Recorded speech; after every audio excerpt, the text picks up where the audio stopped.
Assalamualaikum warahmatullahi wabarakatuh. Nama saya Ina Amelia. Saya bekerja di Lembaga Amil Zakat Baru Tauhid Peduli. Saya mahasiswa Universitas Nasional Qasim. Di sini akan menjelaskan terkait komunikasi nonverbal. Nah, contohnya kalau misalkan komunikasi nonverbal itu seperti ekspresi wajah, gestur, penampilan. Di sini saya akan menarik contoh dari perusahaan saya komunikasi nonverbalnya. Biasanya kalau misalkan atasan saya ya ngasih tugas itu lebih ke dia dari ekspresi wajah dia gitu, karena beliau tuh orang Jawa gitu ya, jadi beda budaya kerjanya dengan orang Sunda. Jadi beliau lebih ke ekspresi wajah dia, terus intonasinya, Ina kerjakan ini misalkan. Terus dia ekspresi, misalkan saya ngerjain sesuatu yang tidak sesuai, dia suka marah, dia tuh nggak ngomong gitu.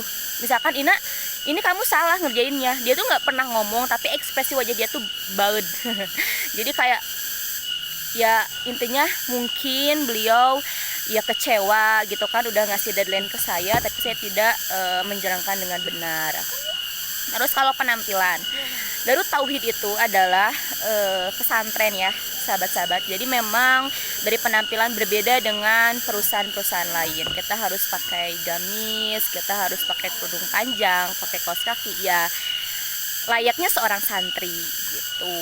Nah kalau misalkan dari gestur itu lebih ke atasan yang saya satunya lagi sih, beliau tuh lebih aktif dibandingin dengan atasan saya yang satu.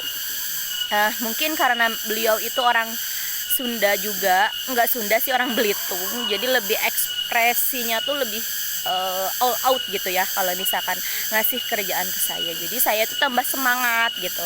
Tapi kalau misalkan kita komunikasi nonverbal kepada donatur gitu ya, customer saya, ya harus baik gitu dengan ekspresi wajah yang senyum gitu ya. Walaupun misalkan saya atau tim saya ada masalah, ya kita jangan munculkan itu di depan customer, di depan donatur gitu. Jadi ya kita harus baik banget, harus dalam keadaan baik agar donatur itu lebih bersemangat untuk berdonasi di Lembaga Amil Zakat Nasional Darut Tauhid. Begitu teman-teman, terima kasih. Semoga kalian bisa mengambil apa yang saya jelaskan dan saya juga bisa lebih baik lagi bekerja di Darut Tauhid Peduli. Wassalamualaikum warahmatullahi wabarakatuh.